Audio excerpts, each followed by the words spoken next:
d'accord? Mais ce qui n'est pas autorisé, c'est bon, l'espace. Un espace vide n'est pas autorisé. Les, bon, il y a des gens qui sont toujours en retard, et ça dérange un peu. Donc, je disais, l'espace n'est pas autorisé, les autres caractères que l'underscore ne sont pas autorisés. OK? Alors, comme vous l'avez vu ici, il y a, il y a un paramétrage par défaut qui est fait, qui est celui qui apparaît au niveau de ma fenêtre, mais on va voir les différents paramètres et les différentes bon, c'est-à-dire les caractéristiques qu'il faudra définir pour notre variable. Alors, le premier point qu'il faut voir, c'est le type. Alors ici, vous avez le type numérique, mais vous verrez, bon là, il suffit de cliquer sur le côté droit pour voir apparaître les différents types possibles au niveau de notre variable. Alors le premier, celui qu'on a ici, c'est ce qu'on appelle le type numérique. Alors avec le type numérique, vous avez deux valeurs à saisir qui sont largeur et décimale.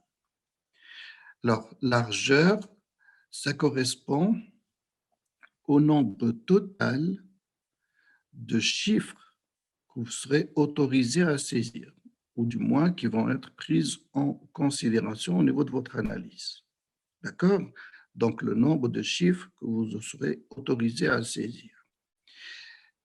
Décimale, ça sera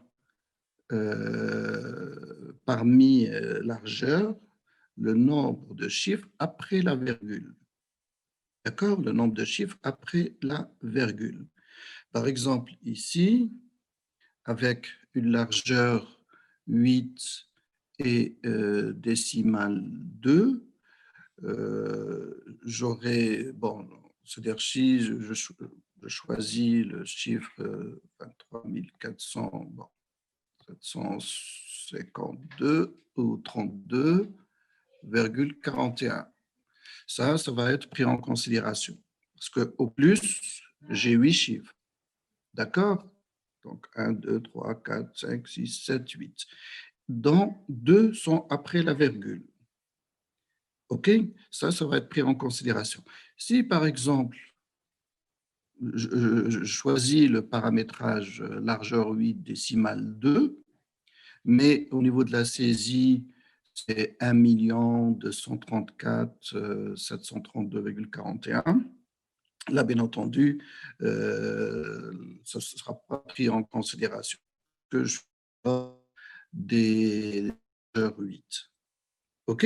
Donc, on précise la largeur et on précise les chiffres après la virgule.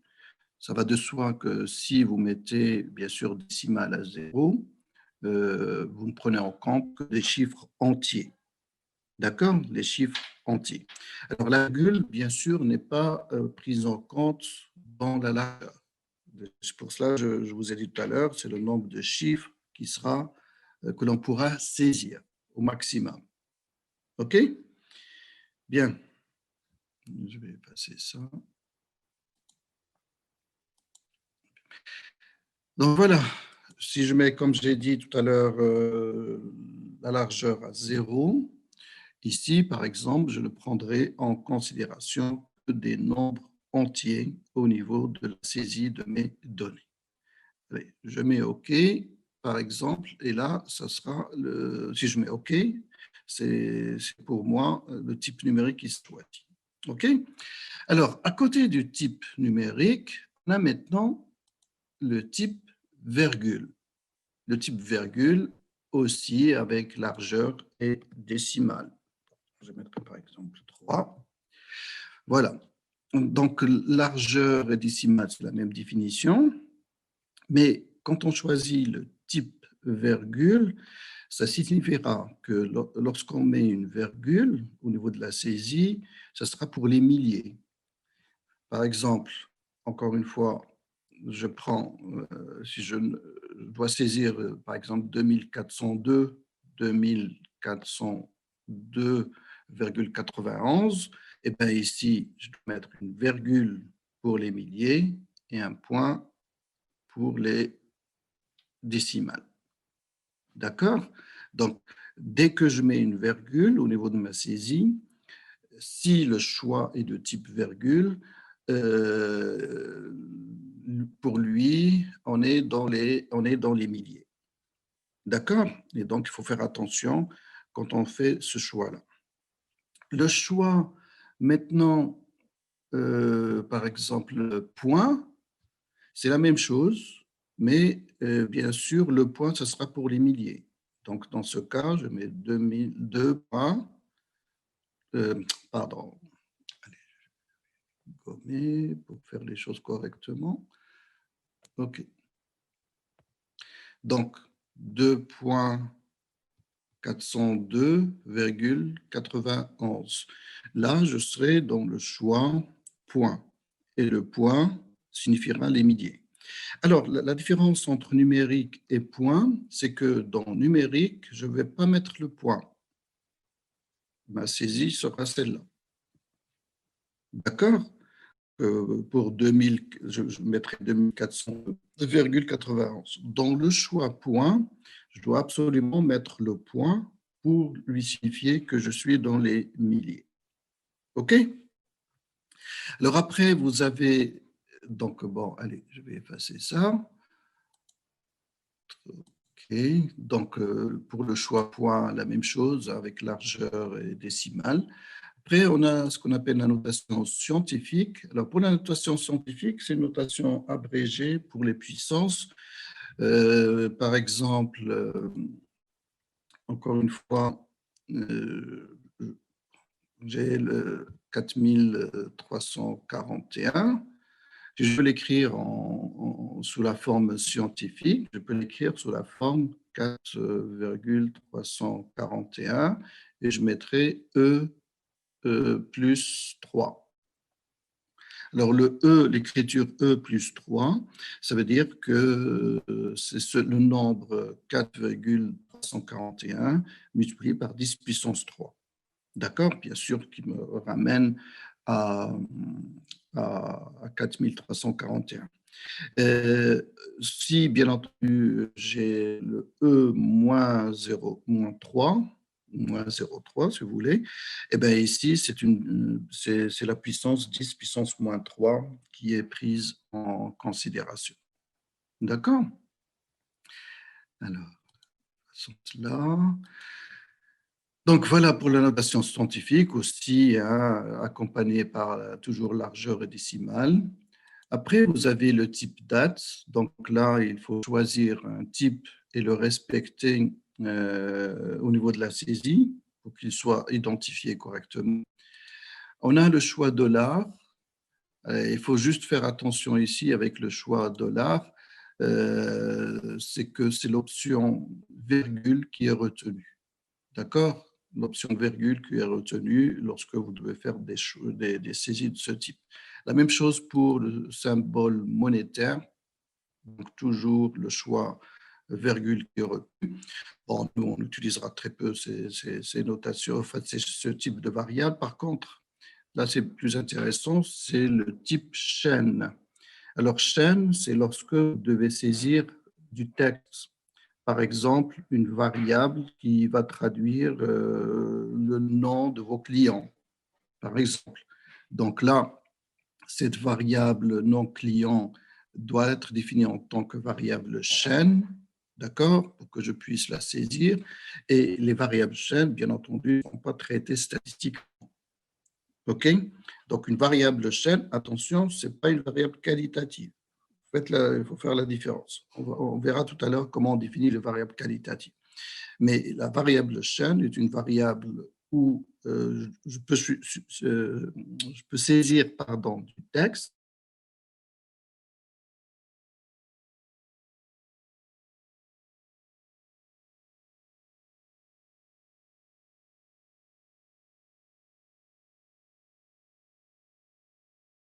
limité. Par exemple, bon, je vais réduire ici. Je prends par exemple, largeur 5 et je veux saisir, par exemple, le 302. Alors, pour 302, je vais mettre 2 zéros au début, d'accord, en tête du nombre. Et puis, je terminerai la saisie par, bien sûr, le 302. OK? Donc, voilà, ça, c'est ce qu'on appelle le numérique limité. Et donc, voilà pour le dernier type de variable. Alors, nous, on utilisera surtout le type numérique et puis éventuellement le type chaîne lorsque on aura des noms à saisir. D'accord? Maintenant, pour identifier nos individus. Alors, revenons ici. Donc, par exemple, on retient largeur 5, allez, décimale 0 et je mets OK. Voilà, je retrouve ici ma largeur et ma décimale. D'accord? C'est-à-dire que finalement, lorsque votre type est numérique, vous pouvez ici directement soit agir en sélectionnant, soit vous avez un petit curseur ici qui vous permet de choisir la largeur et le décimal.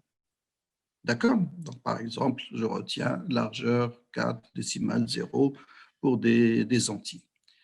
Alors, à côté, vous avez l'étiquette. Alors, pour l'étiquette, elle va être associée au nom. Et donc, ici, on va expliciter le nom de notre variable. Vous avez par exemple un questionnaire avec différentes questions. Donc, pour le nom de variable, vous pouvez avoir un codage alphanumérique, d'accord, pour les différentes questions. Et puis, au niveau de l'étiquette, vous allez expliciter les questions de votre questionnaire. D'accord? Alors, si on ne met rien au niveau d'étiquette, bien sûr, par défaut, il reprendra le nom de votre variable au niveau de l'étiquette. Alors, les étiquettes, ils interviennent parfois au niveau des tableaux. Par conséquent, il faut faire en sorte que ça soit quand même assez concis, parce que sinon, on peut se retrouver avec des tableaux assez lourds. Mais au niveau de l'étiquette, bon, il n'y a pas de contrainte par rapport aux lettres, par rapport aux espaces, etc. D'accord? Vous pouvez faire saisir, bon, c'est-à-dire en totalité vos questions s'il le faut. Alors, après, il y a valeur. Ça, c'est très important. Alors, valeur, lorsque vos données sont quantitatives, vous laisserez aucun. D'accord? Pour des valeurs quantitatives, vous laisserez aucun. Mais pour des valeurs qualitatives.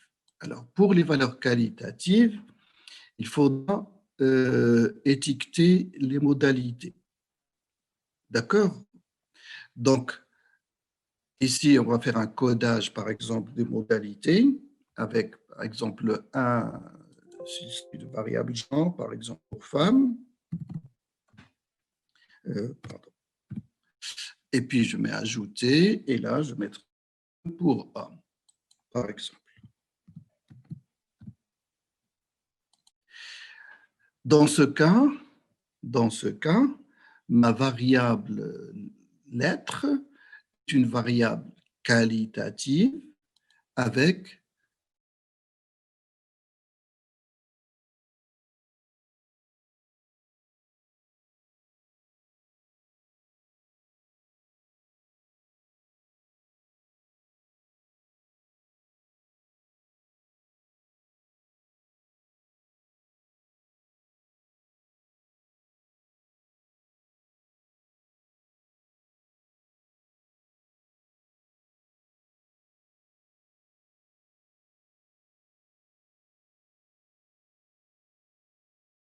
le type numérique largeur 4 décimale 0, ce qui m'a permis d'avoir des valeurs qui sont des nombres entiers.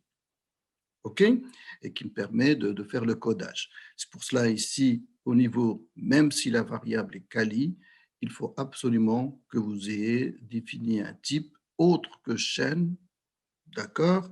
Et donc choisir un type, par exemple, numérique, des entiers pour pouvoir faire le codage comme il est fait ici. OK. Alors, à côté, donc, comme j'ai dit, valeur est extrêmement important. Le type est aussi très, très important. Après, vous avez manquant.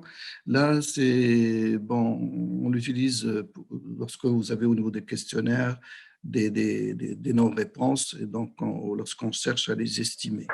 Donc, les valeurs manquantes, il y a une procédure spécifique aux valeurs manquantes. Donc là, je ne vais pas en parler, on va laisser au cas. Colonne, c'est tout simplement, là aussi, hein, avec colonne, vous avez un curseur qui vous permet d'agir sur la valeur de colonne. Et colonne, c'est tout simplement, comme je disais, ce qui va être réservé au niveau de la saisie de vos données. Donc, voilà, ça, c'est les valeurs de colonne qui changent. Donc, vous avez un petit curseur ici qui vous permet d'agir. Au fait, ça permet d'ajuster votre fenêtre tout simplement. Donc, ça n'a pas de conséquences par rapport à la saisie de vos données. OK? Vous pouvez saisir des données avec une largeur ici qui peut ne pas contenir toutes les valeurs, par exemple. OK? Donc là, ça ne pose pas de problème.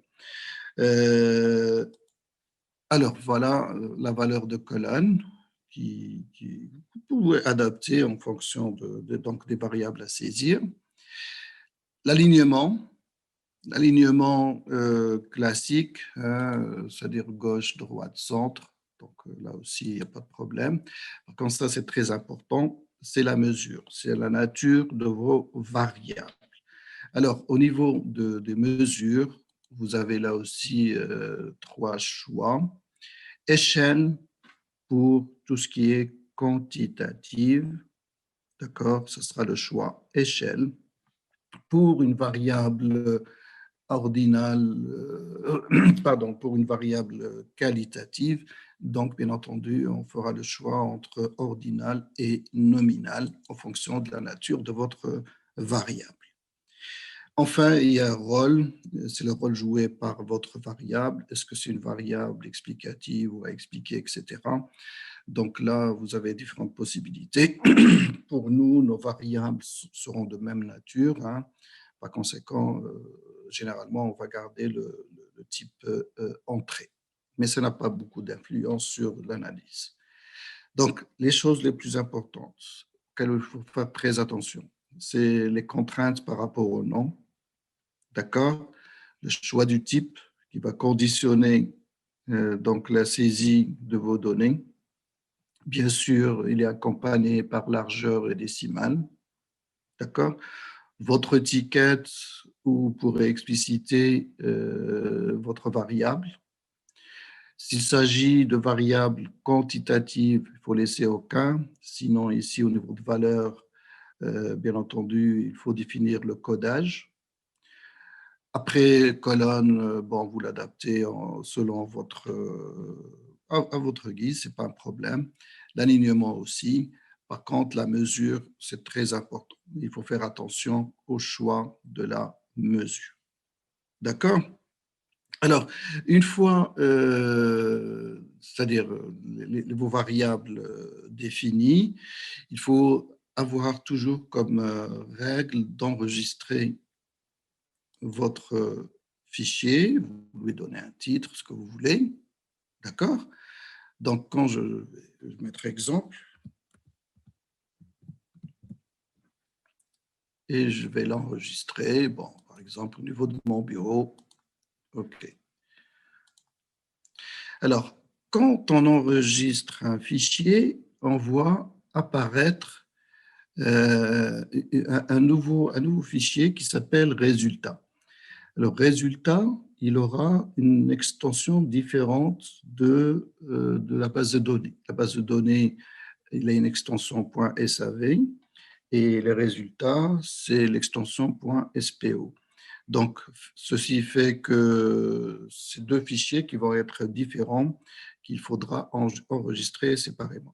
Donc, tous les résultats que vous allez programmer au niveau de votre base de données vont apparaître au niveau de la fenêtre résultat. Est-ce que vous voyez la fenêtre résultat?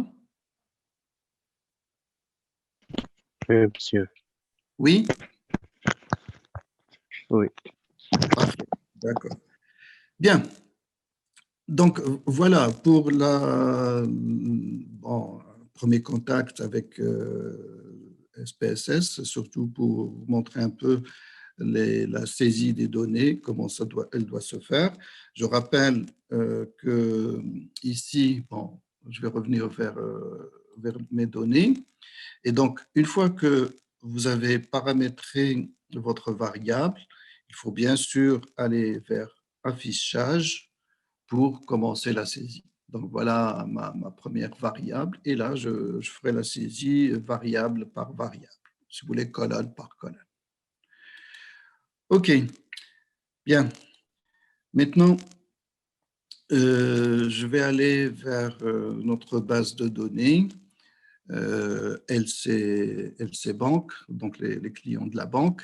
Et puis, on va faire notre première ACP. Et donc, surtout le paramétrage de l'ACP que je vais détailler avec vous. Donc voilà, là, j'ai ma base de données, d'accord, que j'ai partagée avec vous. Et c'est la base que je vous ai envoyée, bien entendu. Et donc là, on va voir notre première ACP. Alors, pour l'ACP, il faut, au niveau à l'analyse, et il faut, au niveau de l'analyse, c'est le choix réduction des dimensions et puis analyse factorielle. D'accord? Donc, analyse, réduction des dimensions et analyse factorielle. Donc, au niveau du paramétrage, je vais commencer d'abord par sélectionner les variables qui vont faire objet de mon ACP. Par exemple, ici, individu est une variable qui a comme rôle d'identifier les clients. Donc, finalement, ce n'est pas une variable d'analyse. Ce n'est pas une variable que je vais intégrer au niveau de mon ACP. D'accord?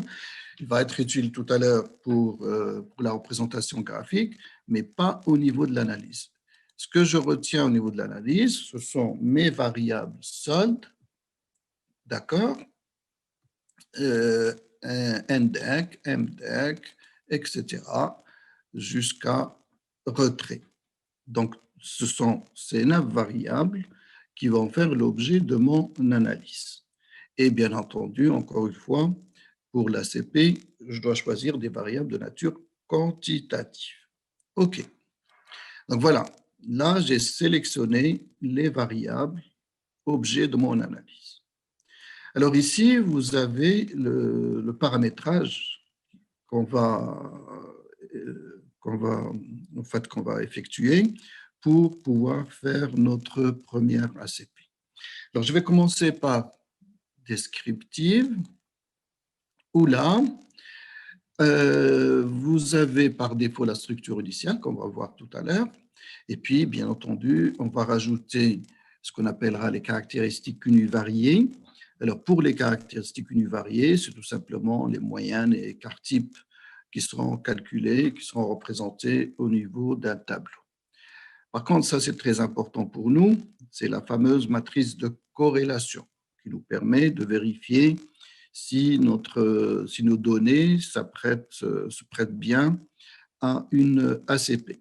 Alors, au niveau de la matrice de corrélation, on va demander en premier, ce qui est important, les coefficients de la matrice de corrélation, d'accord? Et puis, l'indice KMO et test de Bartlett. Voilà ce qu'il faudra absolument vérifier. Pour le reste, il y a la partie anti-image dont je vous parlerai tout à l'heure, qui peut être très utile aussi dans la pratique. Pour le reste, c'est plutôt théorique, donc je vais laisser de côté les autres choix.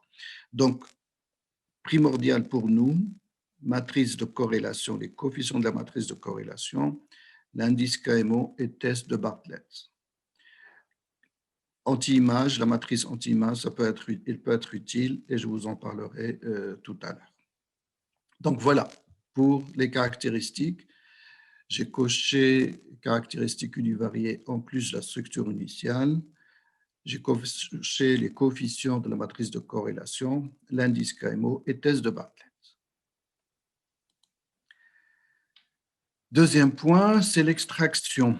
Alors, la méthode, par défaut, c'est composant principal et on va garder ce choix-là, c'est celui qui nous intéresse. Vous gardez aussi la matrice de corrélation. C'est ce qui permet de centrer et réduire vos variables. D'accord? Quand on fait le choix matrice de corrélation, le logiciel, il va commencer par, bien sûr, standardiser toutes vos variables. Pour la matrice de covariance, ce choix peut être fait si les variables sont de même nature. Mais je vous recommande toujours de laisser par défaut la matrice de corrélation. Alors, vous avez affiché, vous avez la structure factorielle sans rotation. Donc, ce sera un tableau qu'on va voir tout à l'heure.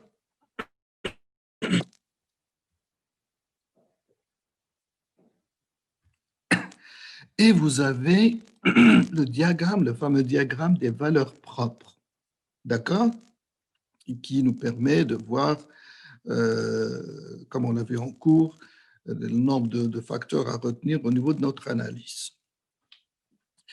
Après, vous avez la partie extraire.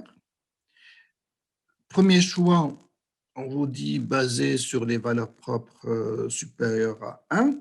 C'est la fameuse règle de Kaiser, d'accord, qui permet de sélectionner les composantes les plus intéressantes. Pour une première analyse, moi, je vous recommande de fixer ici le nombre de facteurs à 2. Et donc, ça veut dire qu'on va s'intéresser au premier plan principal en premier. D'accord? Donc, on fixe le nombre de facteurs à 2, comme ça, on va analyser en premier le premier plan principal. Et puis, quitte à, par la suite, en fonction des données et des résultats qu'on aura obtenus, revenir et refaire l'analyse en prenant en considération les autres dimensions. C'est ce qu'on va faire ici. On va fixer le nombre de facteurs à 2 pour pouvoir analyser, comme j'ai dit, le premier plan principal. Et parfois, par exemple, si vous avez qu'une seule valeur propre qui est supérieure à 1, fixer le nombre de facteurs à 2, bon, vous permet d'avoir quand même des résultats sous forme d'un plot. OK? Alors, ça, c'est par rapport à la résolution de la fameuse équation RU égale lambda U. Comme c'est un programme itératif, bon, on vous demande de fixer le nombre d'itérations pour la convergence. Mais généralement, bon, c'est largement suffisant par rapport à nos données. OK. Donc, ici, au niveau de la méthode, on va garder composante principale. On va garder matrice de corrélation. On gardera le choix par défaut. J'ai rajouté le diagramme des valeurs propres et puis j'ai fixé le nombre de composantes à 2. Après, j'ai rotation. Alors, pour une première analyse, on ne fera pas de rotation. D'accord? On va analyser les données, on va regarder ce que ça donne.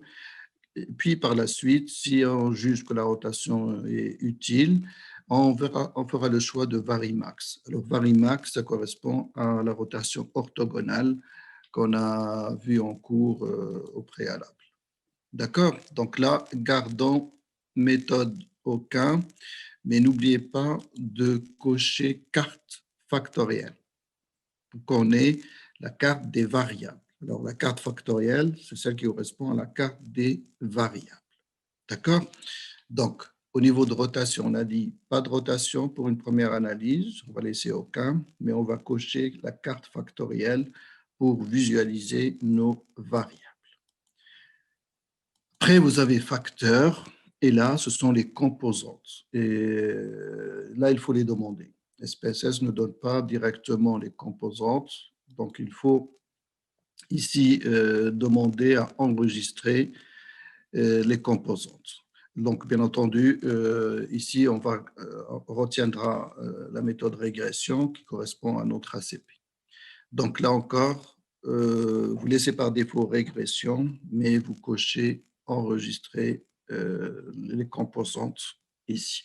Donc, bien sûr, les composantes qui seront enregistrées vont être rajoutées à votre base de données. D'accord?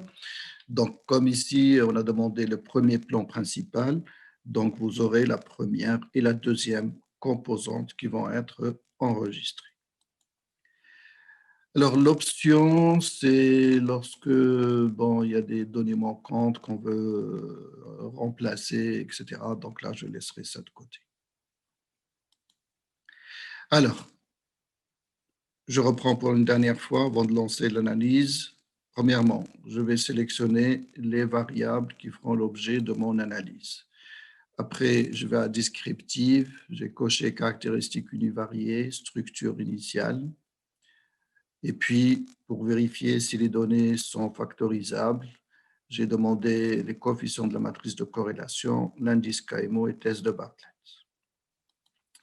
Après, au niveau de l'extraction, on a dit on va garder composante principale par défaut ainsi que la matrice de corrélation au niveau analyse. Et puis, on a coché le diagramme des valeurs propres et on a fixé le nombre de facteurs à 2 pour nous intéresser au premier plan principal. Alors, rotation, pour une première analyse, pas de rotation, et on va demander à avoir la carte des variables, la carte factorielle. Enfin, je n'oublie pas d'enregistrer mes composantes pour, bien sûr, par la suite, visualiser mes individus. Voilà. Donc là, je vais lancer mon analyse et regarder les résultats et les analyser par la suite.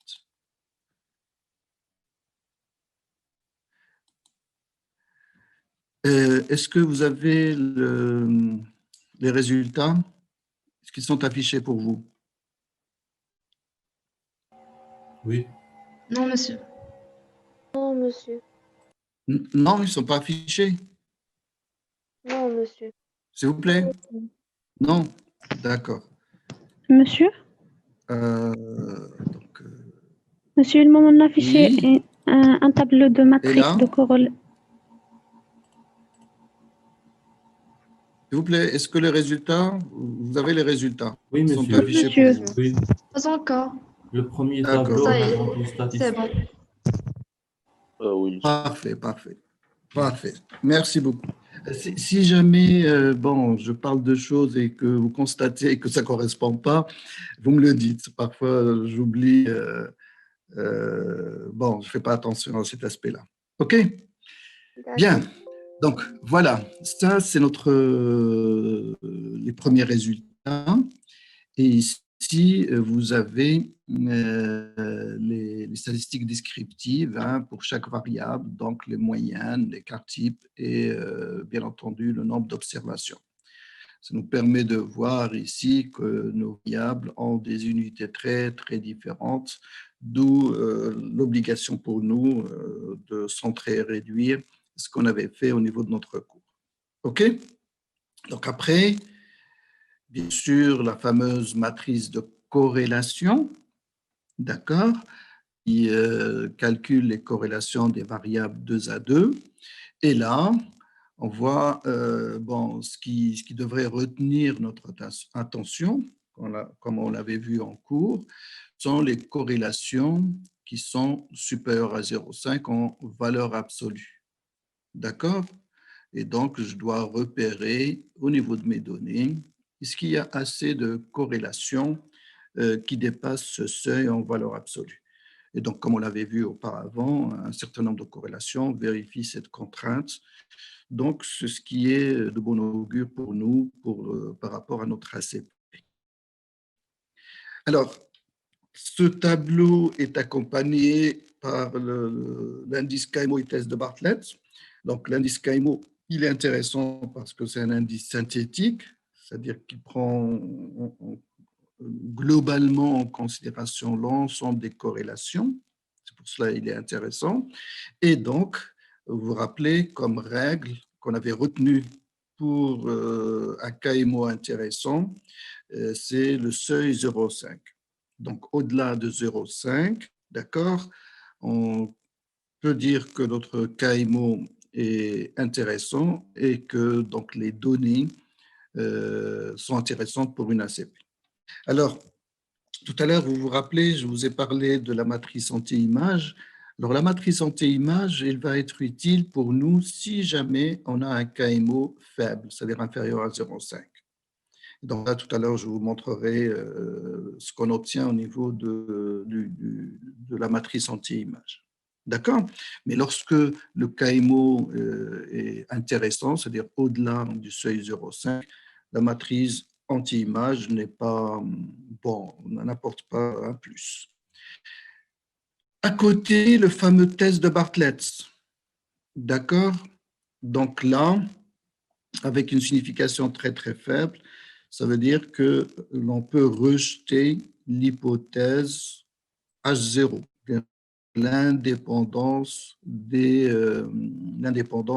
variables. D'accord? Donc voilà, matrice de corrélation plus l'indice KMO et test de Bartlett me permettent de voir que finalement mes données ou mes variables se prêtent bien à une ACP, que l'ACP serait bénéfique pour nous ici, parce que les données s'y prêtent bien. Voilà. Alors, après, vous avez le tableau qualité de représentation et qualité de représentation des variables. Comment on a fait le calcul de la qualité de représentation de variables? Qu'est-ce qu'on avait fait au niveau du cours? La somme des cosinus carrés. La cosinus carré. Cosinus, c'est pour des individus. Pour les La variables, corrélation, monsieur. La corrélation. Merci. exactement. La somme des corrélations au carré. Exact. En fait, ici, ce que vous avez, c'est la somme des corrélations au carré par rapport aux composantes retenues. C'est ça qui est important. C'est par rapport aux composantes retenues. Ici, on a retenu 2 composantes. Donc, au niveau de l'extraction, il va faire le calcul par rapport à la première composante, corrélation avec la première composante au carré, plus la corrélation avec la seconde composante au carré. D'accord? Si j'avais bien sûr 3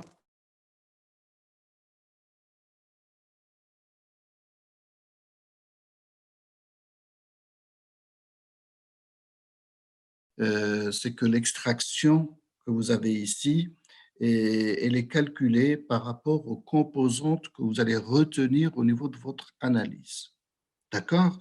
Si vous retenez 2 composantes, bon, il va être calculé par rapport à 2 composantes.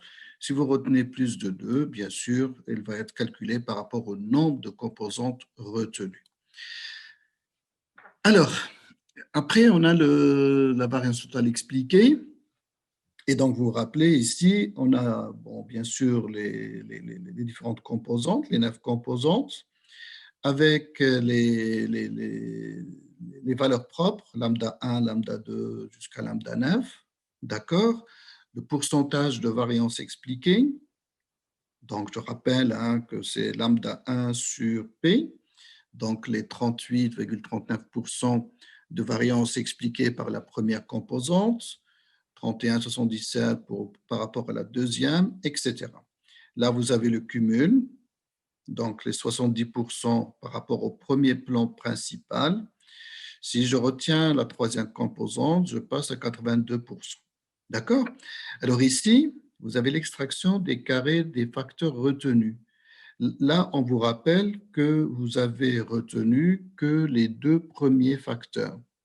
D'accord? Et donc là, c'est le plan qu'on s'était fixé au départ, c'est-à-dire au niveau du paramétrage. On a retenu uniquement les 2 premières composantes et donc il vous rappelle ici les composantes retenues pour notre analyse. Alors, ce tableau, il est important, bien entendu, parce qu'il nous permet de voir d'abord bon, le pourcentage de variance qu'on va récupérer, d'accord? Et puis, il nous permet de revoir la règle de Kaiser, c'est-à-dire le nombre de composantes à retenir. D'accord? Donc, ici, donc, au niveau de notre analyse, bien entendu, ce sont les 3 premières composantes qui seraient utiles ici à retenir à cause de valeurs propres supérieures à 1. On peut aussi utiliser la deuxième règle, c'est-à-dire le pourcentage de variance cumulée expliquée qui devrait dépasser les 75%. Donc, les deux critères nous mènent à retenir 3 composantes. OK?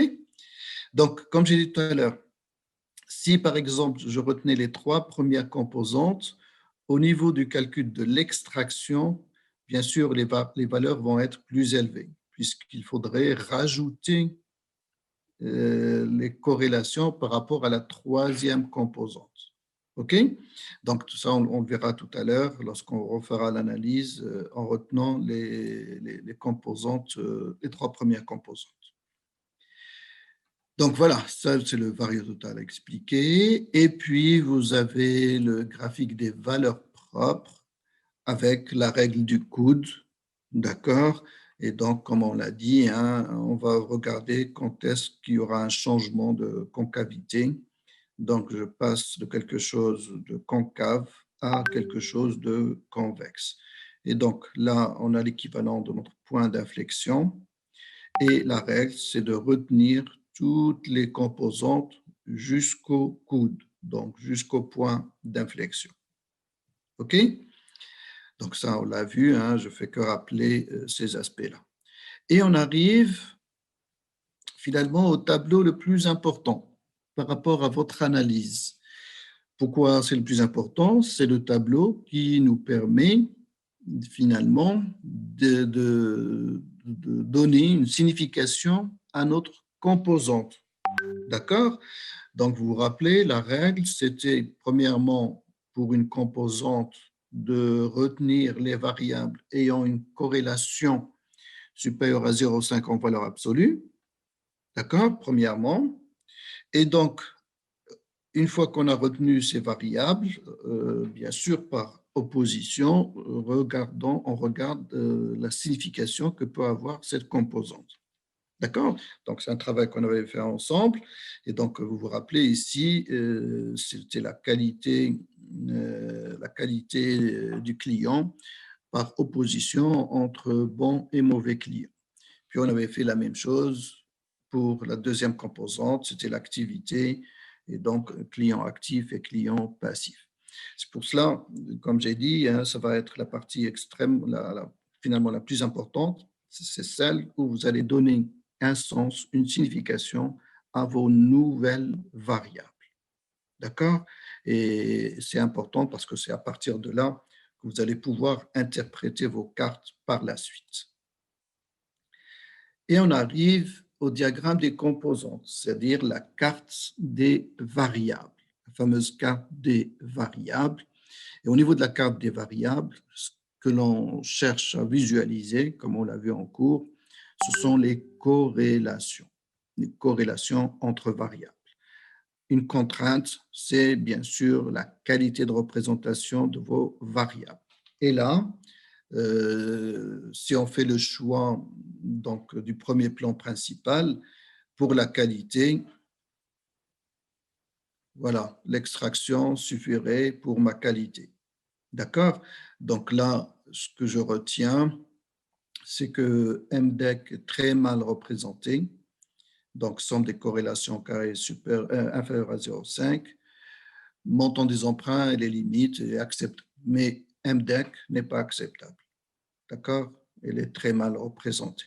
Ce qui fait que là, ici, je pourrais faire la lecture des corrélations et je rappelle qu'au niveau de la lecture de la carte des variables, le cosinus traduira la corrélation. Donc, lorsque vous avez un angle aigu, c'est-à-dire si deux variables forment un angle aigu, c'est qu'elles sont corrélées. Plus l'angle est petit, plus la corrélation est forte.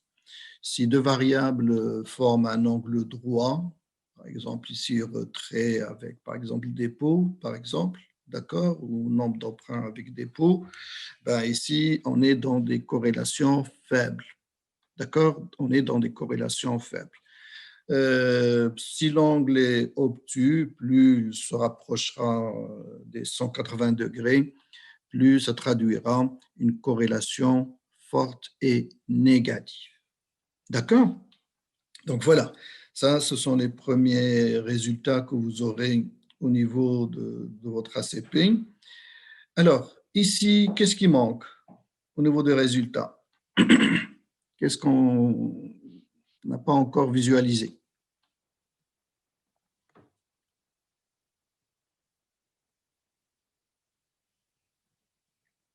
Monsieur, le profil. Profil. Profil de quoi? Les groupes qui ont le même Donc, la carte des... comp. Quelle carte? Il nous faut la carte des individus. Oui, monsieur. D'accord? Voilà, exact. La carte des individus. Et bien entendu, c'est pour cette raison que tout à l'heure, on a demandé à enregistrer les composantes.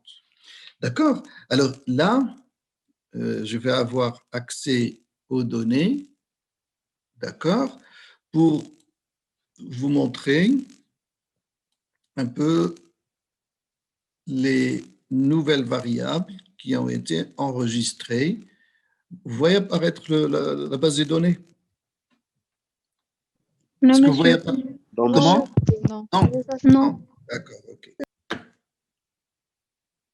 Est-ce que c'est bon ici? Oui. Ok. Donc, voilà. On voit apparaître les deux nouvelles variables qu'on appelle le facteur 1,1. Donc, première composante, première analyse. Deuxième composante, première analyse. D'accord? Donc, ça sera nos deux composantes.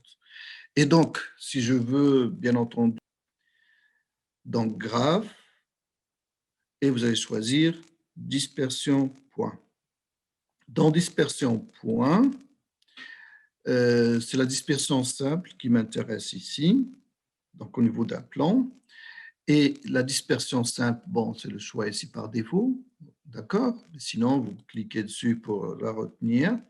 Et donc, là, je vais définir ma représentation graphique. Alors, ici, vous avez, je veux représenter, bien entendu, mes individus à partir des valeurs qu'elles prennent pour les deux premières composantes. Donc, voilà, je vais sélectionner la première composante et faites attention ici, l'axe des X, c'est celui-là. Et je la fais glisser dans l'axe des X. D'accord? Donc, le facteur 1,1 au niveau de l'axe des X. Le facteur 2,1, je le fais glisser au niveau de l'axe des Y. D'accord? Donc, ne faites pas l'erreur de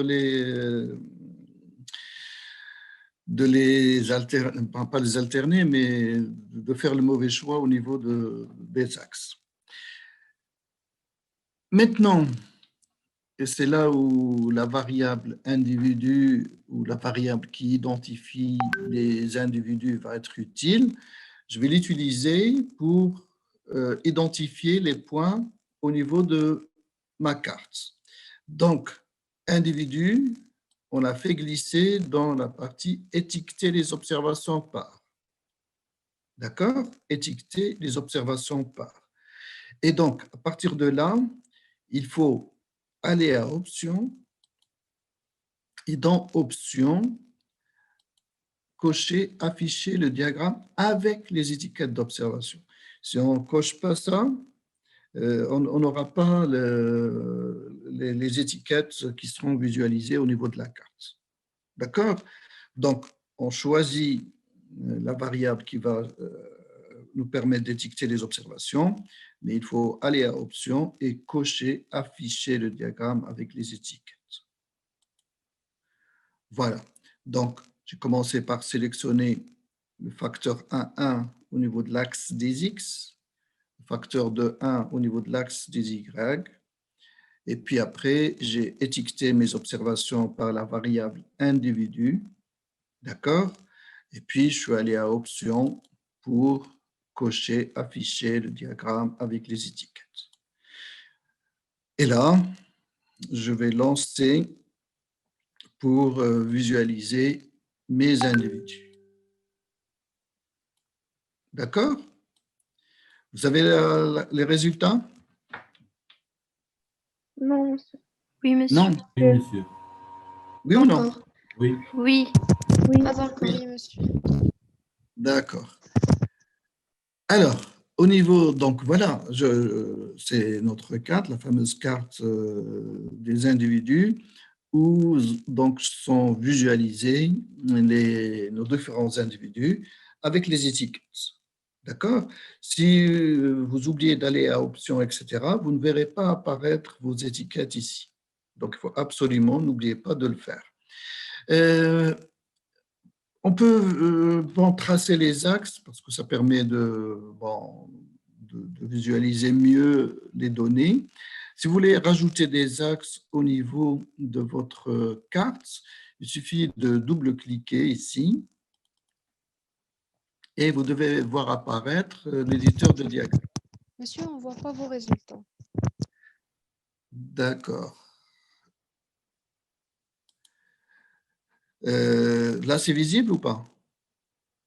La carte des Pas individus. encore. Pas Pas encore. Pas encore. encore. Non? Non, Non. monsieur. D'accord.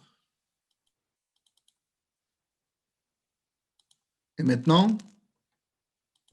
Oui, c'est bon. C'est bon, moi, monsieur. D'accord, merci. Merci. Donc, je disais, je vais chercher à visualiser, à tracer les axes, d'accord, au niveau de ma carte des individus pour visualiser la première et la deuxième composante, et donc l'axe delta 1. Donc, pour ce faire, vous double-cliquez sur votre carte et là, vous devez voir apparaître ce qu'on appelle l'éditeur de diagramme. D'accord? Alors, au niveau de l'éditeur de diagramme, vous allez à X, vous allez sélectionner l'axe des X pour le visualiser à l'origine, et puis on va faire la même chose avec Y. Comme ça, on aura c'est-à-dire les repères X et Y. Alors, faites attention, regardez, quand je vais sélectionner X, ici, vous devez voir apparaître les propriétés et là, vous allez choisir échelle. Si ce n'est pas le choix par défaut, vous choisirez échelle. Donc là, vous avez le minimum et le maximum que vous pouvez ajuster. Mais sinon, ici, vous pouvez laisser le choix par défaut. Par contre, ce qui va nous intéresser, c'est ça. C'est d'afficher la ligne à l'origine. D'accord? Monsieur, Donc, oui. dans l'onglet propriété, j'ai que la taille du diagramme et les variables. Vous n'avez pas le choix échelle? Non. Il y a un problème peut-être au niveau de l'installation. Est-ce que c'est valable pour tout le monde ou... Oui, monsieur, Moi il faut non plus. cliquer sur l'étiquette de X, l'étiquette de la première composante. J'ai pas saisi ce que vous avez dit. Quand vous double-cliquez, est-ce que vous avez l'éditeur de diagramme? Oui, monsieur. Oui. Et vous avez sélectionné l'axe des X? Oui, Vous avez monsieur. fait ça. Et là, vous n'avez pas l'échelle. Si, monsieur, si. Ah oui, c'est bon, monsieur. Si on a l'échelle. Et où est le problème alors? Donc voilà. Alors, une fois que vous avez l'échelle, vous cochez afficher la ligne à l'origine. D'accord? Et puis, vous appliquez et vous fermez. Donc voilà, il a tracé à l'origine finalement l'axe des X, mais par rapport, c'est-à-dire le tracé, c'est l'axe des Y, mais on le fait par rapport à X. Puis on va refaire la même chose par rapport à Y. Afficher la ligne à l'origine. appliquer et fermer. D'accord? Et là, donc par rapport à l'axe des Y, il a tracé l'axe des X. OK? Donc après, vous fermez et vous revenez vers donc, vos résultats. Donc là, ça nous permet effectivement de pouvoir visualiser les axes et donc de retrouver la carte qu'on avait analysée au niveau de notre cours. Bien. Maintenant, qu'est-ce qui reste? Qu'est-ce qu'on n'a pas encore comme résultat important? Quand on visualise les individus, il faut aussi nous intéresser à quoi?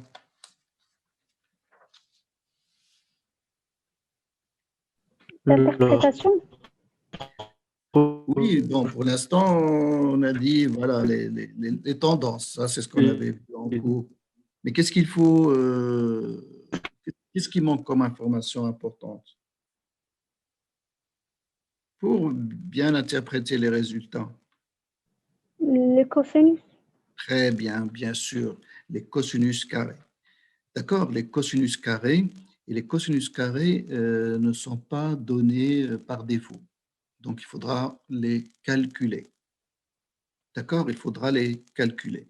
Et c'est ce qu'on va essayer de faire maintenant. Calculer les fameux cosinus carrés pour identifier les individus mal représentés au niveau de notre plan. D'accord? Alors, pour cela, je vais faire un petit rappel. J'ai besoin du tableau pour cela. Bien.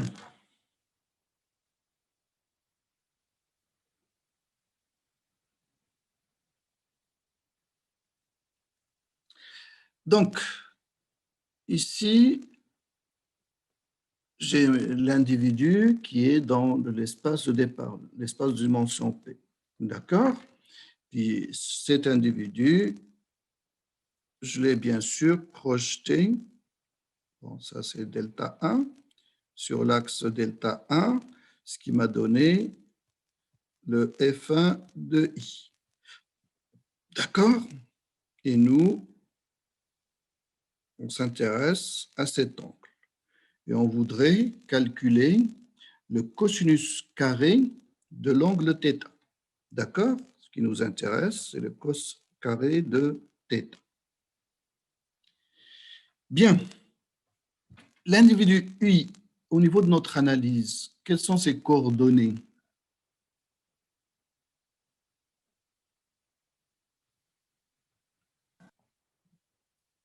Quelles sont les coordonnées de l'individu I?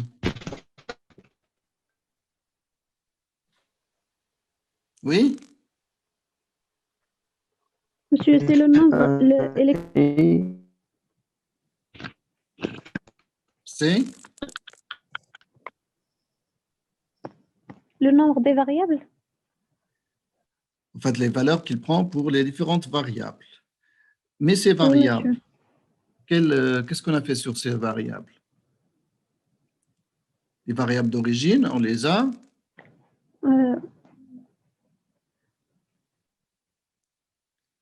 Quelle opération on a faite sur les variables d'origine? Monsieur, en les centrer réduire. Très bien, très bien. Donc, effectivement, les coordonnées de I sont les valeurs centrées réduites. Par exemple, ici, la coordonnée de I, ça serait, par exemple, je mettrai un Z pour rappeler centrée réduite ou bien étoile, comme vous voulez. Allez, par exemple, solde étoile de I. Solde étoile de I, c'est la valeur centrée réduite associée à l'individu I. Et bien entendu, jusqu'à retrait étoile associé à l'individu I. Donc voilà les coordonnées de l'individu I. D'accord? Parce qu'au préalable, on a commencé, vous vous rappelez, par centrer et réduire toutes nos variables avant de pouvoir commencer l'analyse. Bien, ça c'est une première remarque. Maintenant, le cosinus carré de θ, c'est quoi ici? Ben, ça, c'est l'origine. Si vous voulez, c'est la longueur de ce segment, mais la longueur de ce segment, ce n'est rien d'autre que la valeur f1 de i. Et donc, je mettrai... D'accord? La longueur de ce segment-là, c'est f1 de i. OK? Sur le La norme de I0. voilà, le OI Oh. carré. Oui. D'accord? Alors, pour le OI carré, je vais calculer la longueur de ce segment. Donc, comment je vais la calculer, le OI carré? Ça sera quoi?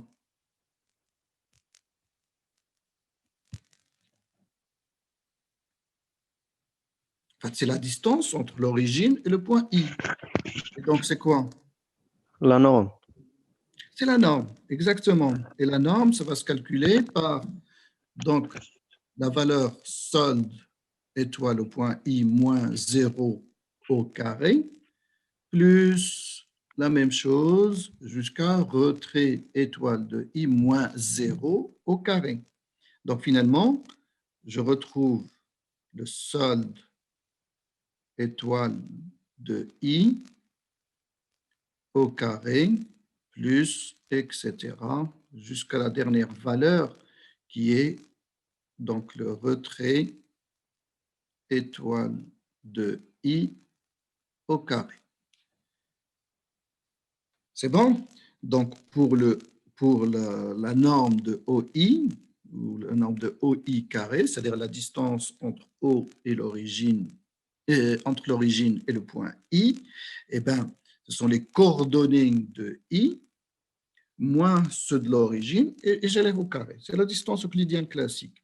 Donc, ce que je retiens, ça va être le solde étoile de I carré plus retrait, bon, plus les autres variables, jusqu'à la valeur retrait étoile de I carré. OK? Donc ça, c'est pour OI carré. Bon, je vais effacer ici. Et il me reste le F1 de I carré. Alors là, pour le F1 de I carré, en fait, au niveau de nos données, vous vous rappelez, notre logiciel nous a donné ce que j'ai appelé tout à l'heure le facteur 1-1. D'accord? Le facteur 1-1, qui sont les composantes calculées au niveau de SPSS, en fait, ce sont des facteurs, disons, ce sont les composantes mais normalisées. C'est-à-dire, ce qu'il fait, il va prendre la valeur de F1 de I du cours, d'accord? Et il va la diviser par racine de lambda 1 pour la première composante. D'accord? Donc, SPSS, dans le calcul du facteur 1,1, il ne prend pas le F1 de I directement, mais il va le normaliser, c'est-à-dire il va diviser par racine de lambda 1. Donc, un facteur près, c'est la même chose, bien entendu. Mais il faut faire attention au niveau calcul et prendre en considération ce travail qui a été fait ici. Ce qui fait que finalement, pour le numérateur, ce que je vais avoir, c'est ici, bien sûr, quand je vais élever au carré, je vais avoir le lambda 1, d'accord? Et puis, le facteur 1,1, bon, vous avez compris, le facteur 1,1 ici, OK, au carré, bien sûr, sur le OI carré. Voilà. C'est bon?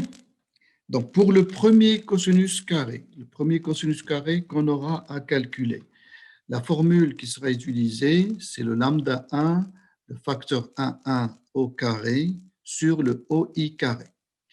Pour le OI carré, il faudra bien sûr le calculer à partir des données centrées réduites en utilisant la formule solde I étoile de I carré jusqu'à retrait étoile de I carré. Donc, voilà le travail qui nous reste à faire. Bien entendu, une fois que j'aurai le premier cosinus, je vais faire la même chose avec le deuxième cosinus. Parfait. Donc, voilà. J'efface tout ça et je reviens.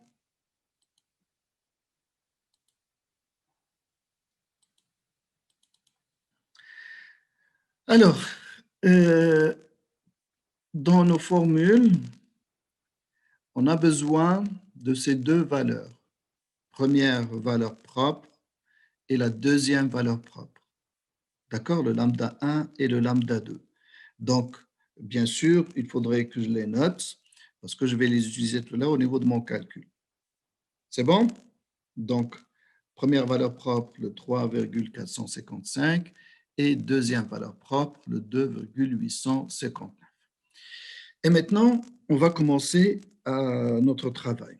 Premièrement, il faut se rappeler que pour nous, les données qui sont à notre disposition, et donc ce sont les variables soldes, etc., ce sont des variables qui ne sont pas standardisées.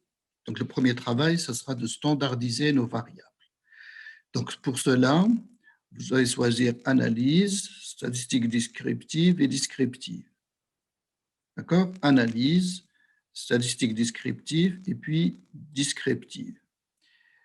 Et pareillement, il faudra choisir les 9 variables que je vais sélectionner. D'accord? Et puis, une fois les 9 variables sélectionnées, vous cochez ici « Enregistrer des valeurs standardisées dans des variables ». Et donc, ce qu'il va faire, il va centrer réduire et il va enregistrer de nouvelles variables avec la lettre Z au début pour signifier que ça a été centré réduit. D'accord? Donc, voilà le travail qui va être fait ici, bien sûr, une fois que je vais le lancer. Donc là, il rappelle les sélections descriptives, mais ce qui m'intéresse, c'est ce qu'il y a ici. Vous voyez ces variables? Les Z soldes, Z index, etc. au niveau de la base.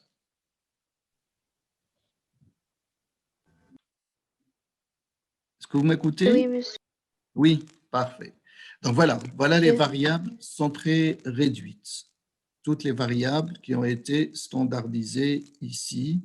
Et donc, c'est ces variables-là que je vais utiliser pour calculer la fameuse norme. Et donc, une fois ce travail fait, je vais aller à transformer et calculer la on ne voit variable. pas le partage. Vous ne voyez pas le partage? D'accord.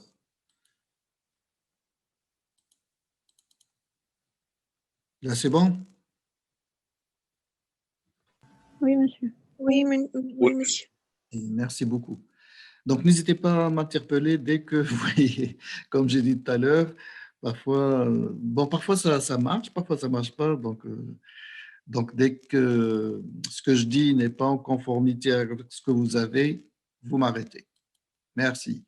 Donc, on va aller à transformer et puis calculer la variable. Donc, ce qu'on va faire ici, c'est le calcul de la norme. Et donc, comme on l'a dit tout à l'heure, ça sera ici les différentes variables, Z solde au carré, plus Z index au carré, et ainsi de suite jusqu'à la dernière. D'accord? Bien sûr, le calcul va se faire de manière, disons, vecteur par vecteur. Donc, il va me donner toutes les valeurs dans une seule opération. Alors, donc, il faut aller à transformer, puis calculer la variable. Ce que je vais faire maintenant, il faut donner un nom à notre variable. On va l'appeler tout simplement norme. Mais le calcul va être fait pour la norme au carré. D'accord? Le calcul, il va être fait pour la norme au carré. Mais comme nom de variable, je vais mettre norme ici. Alors, ce calcul, il doit être fait à partir des variables centrées réduites. Qu'est-ce qu'on a dit? Je vais prendre la variable z solde et je vais la glisser dans mon expression numérique, d'accord? Qui va définir la variable norme. Et qu'est-ce qu'on a dit? Z Au carré. solde, voilà, il faut l'élever au carré. Alors, pour élever au carré, c'est le double étoile 2. D'accord? Ça traduit la valeur z solde au carré.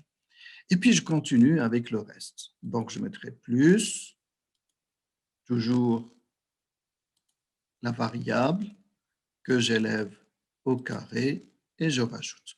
Donc, il faut faire très attention parce que les mauvaises manipulations, c'est très facile et par conséquent, on doit reprendre le reste. Donc, autant faire en sorte que l'on n'oublie pas des étoiles ou bien la somme ou bien l'exposé. OK? L'exposant, pardon. Voilà, j'élève au carré et je continue.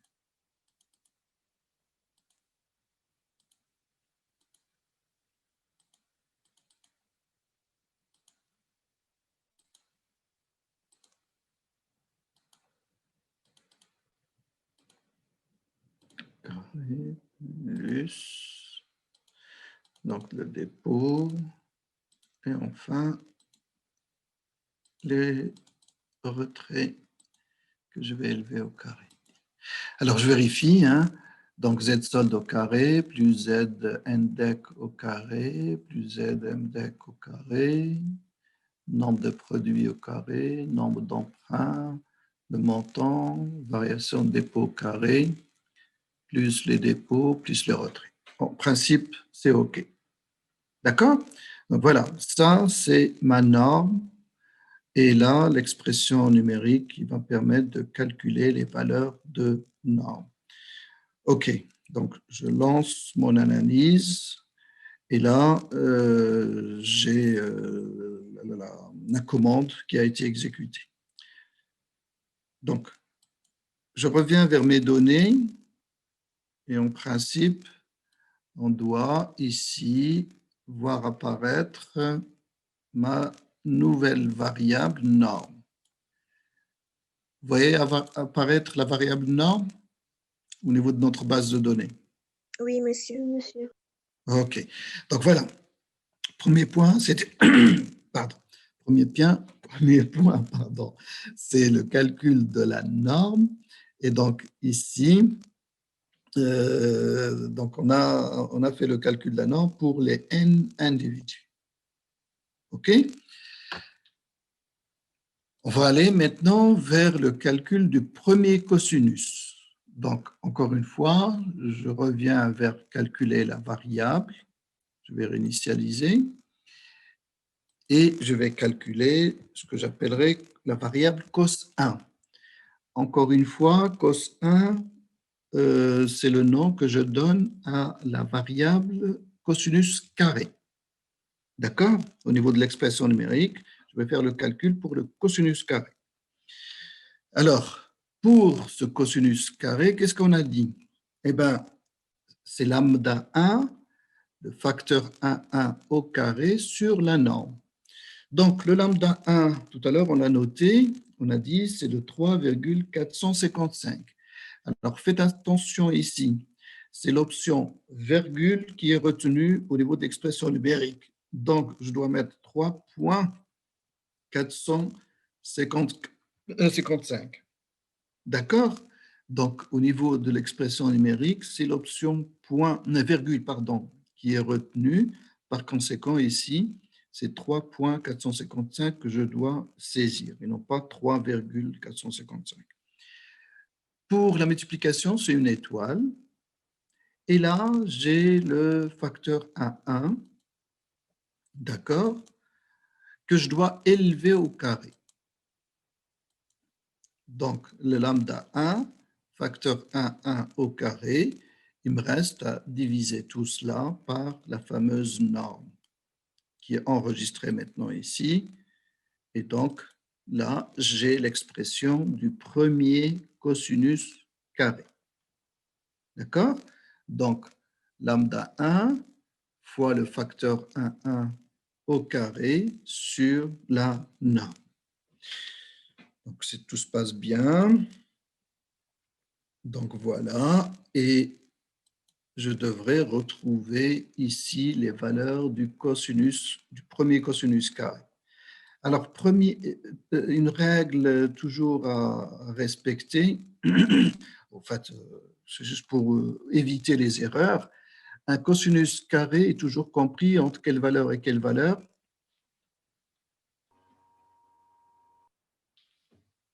Le cosinus carré, 0 1. bien sûr, 0 et 1. Oui. Donc, c'est un moyen pour nous de vérifier qu'il n'y a pas d'erreur de calcul. Parce que si on avait fait une erreur au niveau, bon, soit de la formulation, soit du calcul des normes, etc., ça va apparaître ici au niveau des normes, au niveau du cosinus carré, et vous aurez des valeurs qui sortent de l'intervalle 0,1. Donc, tant que les valeurs sont comprises entre 0 et 1, c'est un bon signe, mais je dois aussi le vérifier pour le cos 2 et pour la somme aussi. D'accord? Alors, pour le cos 2, pareil, calculer la variable. Bon, je réinitialise. Alors, cosinus 2, d'accord. Au niveau de l'expression deuxième valeur propre, on a dit c'est le 2,859, d'accord, que je dois multiplier par le deuxième facteur, LV au carré, d'accord, vous me suivez, et je divise encore une fois par la norme. Donc, lambda 2, le facteur de 1 élevé au carré sur la norme. Et je lance mon analyse. Et là, j'ai le deuxième cosinus. Encore une fois, préférable que je vérifie qu'il n'y a pas d'erreur de calcul. Enfin, dernière étape, c'est le calcul de la qualité. Donc là aussi, je vais réinitialiser. Et donc, voilà, j'appelle qualité. Et puis, bon, comme expression, qu'est-ce que je vais faire ici? Comme expression.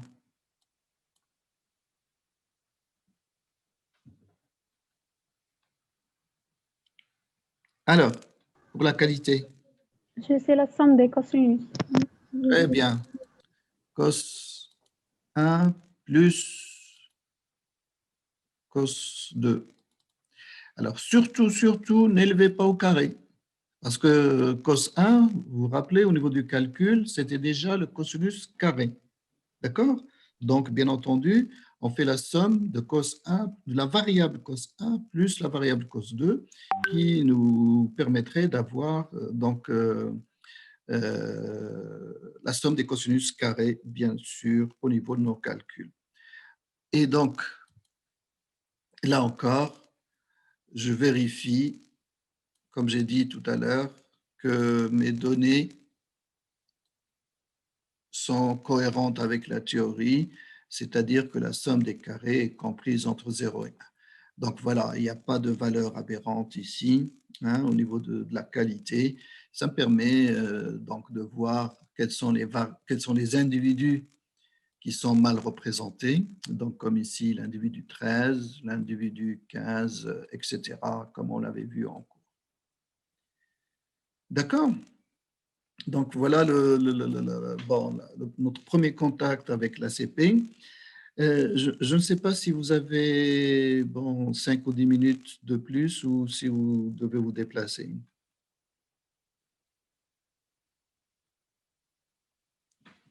S'il vous plaît? Est-ce que je peux avoir 5 à 10 minutes de plus ou est-ce qu'on doit arrêter là? C'est en fonction de vos contraintes, bien sûr. Oui, monsieur, on n'a rien maintenant. Parfait, merci beaucoup. Allez, donc ce qu'on va faire maintenant, c'est voir donc la règle de Kaiser, d'accord? Voir la fameuse rotation. Et puis, je vais vous parler aussi de la matrice anti-image et son utilisation.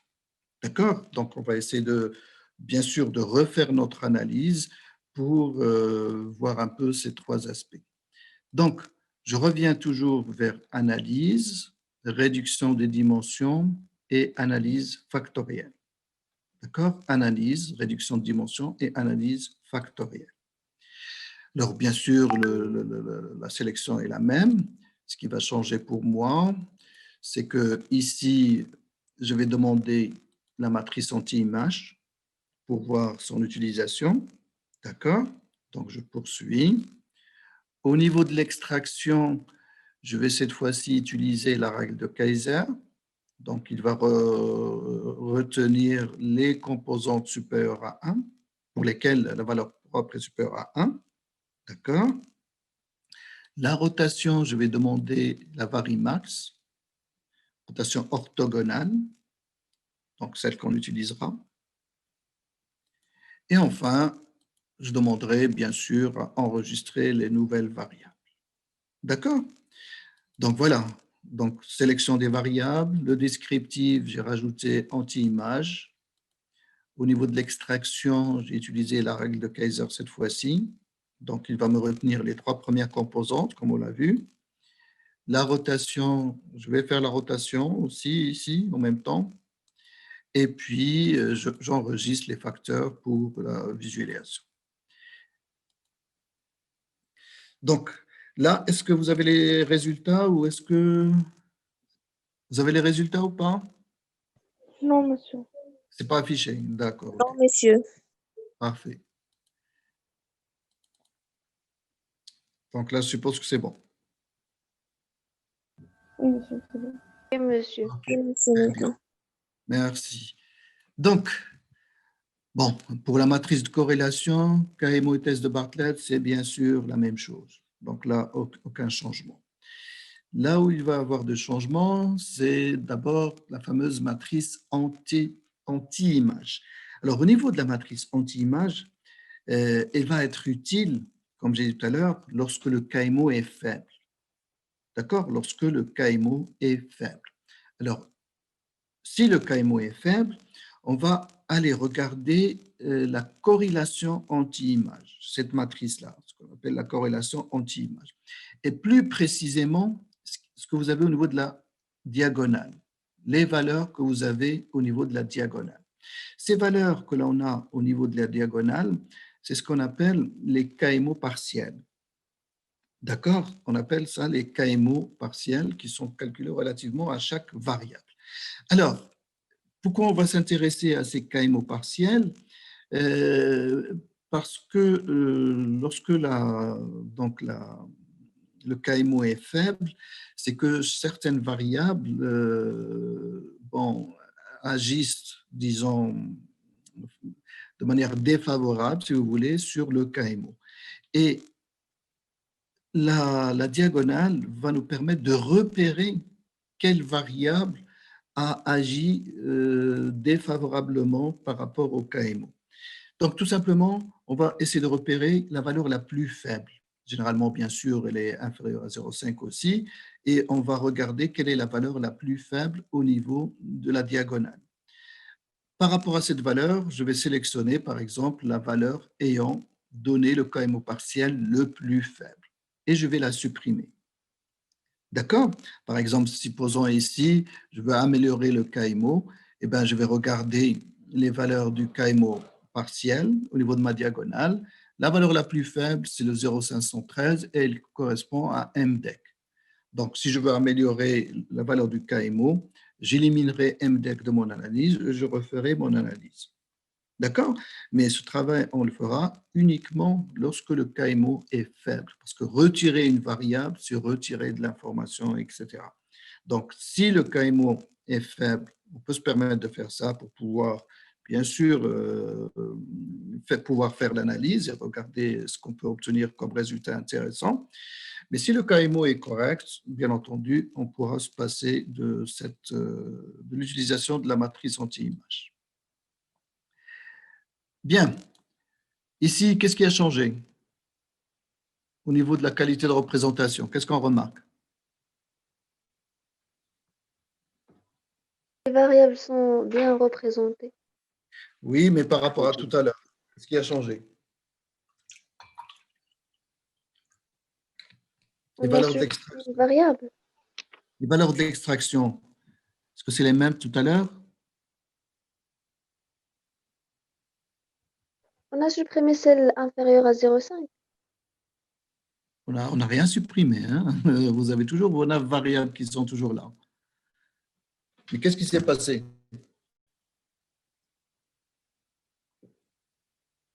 Dans le calcul de l'extraction, comment on fait le calcul?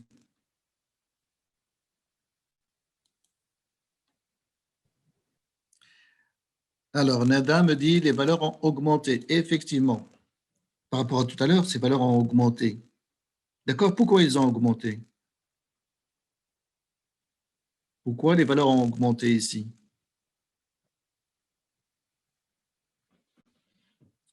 Ben, tout simplement parce qu'on a rajouté la troisième composante. Rappelez-vous tout à l'heure, qu'est-ce que je vous ai dit? Au niveau de l'extraction, on va faire le calcul par rapport aux composantes retenues. Là, on retient 3 composantes. Donc, la valeur de l'extraction, bien entendu, elle prend en considération la troisième composante. Et donc, on voit que la qualité de l'action est bien meilleure que, bien sûr, celle avec les 2 premières composantes. Donc, faites attention ici. Hein. OK.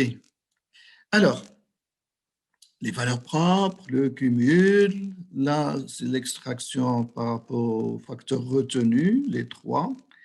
Puis là, c'est ça, je veux attirer votre attention là-dessus, la somme des carrés des facteurs retenus pour la rotation. Qu'est-ce qui s'est passé au niveau de pourcentage de variance expliqué? Regardez les valeurs. Ces valeurs ont changé. D'accord? Donc, au niveau du plan qui a été retenu, la répartition du pourcentage de variance ici a été redistribuée. Mais au niveau du cumul, il n'y a pas eu de perte d'information. D'accord? Au niveau des 3 composantes qui ont été retenues, lorsqu'on a fait la fameuse rotation et une répartition de l'information, sans perte d'information globale. Donc, par exemple, pour le premier et le second, il y a une perte d'information, mais en faveur de la troisième composante qui est là, qui a gagné en, disons, en signification, si vous voulez, ou en pourcentage de variance expliqué, ce qui on espère nous permettrait de mieux interpréter les composantes, mais globalement, c'est ça qui est important, aucune perte d'information globalement. Donc, on garde toute l'information, c'est la répartition de cette information qui a changé avec la rotation. Le graphique des valeurs propres, c'est la même chose. Et donc là, vous avez votre matrice de composantes avant la rotation, et puis surtout après la rotation, pour voir est-ce que l'effet de la rotation a été significatif. Donc, quand on regarde les composantes, la première composante, elle est essentiellement expliquée par nombre de produits, nombre d'emprunts, variation des emprunts et retrait uniquement. Et ces variables-là n'interviennent pas pour les autres dimensions.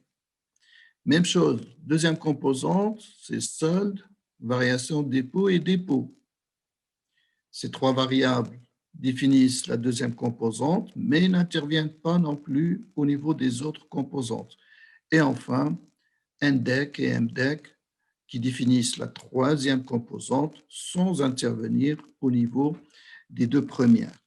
Donc là, la rotation a été très bénéfique parce qu'elle a permis d'identifier finalement les 3 dimensions importantes qui sont très bien définies à partir des nouvelles composantes. D'accord? Donc, disons les clients actifs ou les bons clients passifs et les mauvais clients. D'accord? Avec les trois dimensions qui ont été retenues ici et qui permettent finalement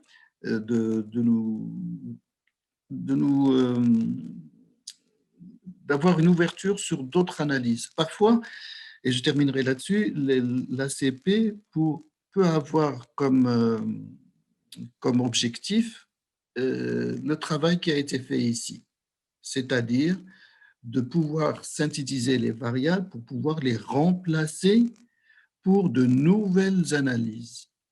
D'accord?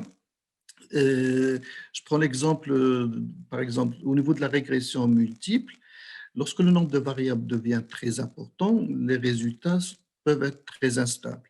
En plus, au niveau de la régression multiple, par exemple, les variables doivent être théoriquement non corrélées. Lorsqu'il y a de la corrélation, les résultats sont aussi très instables.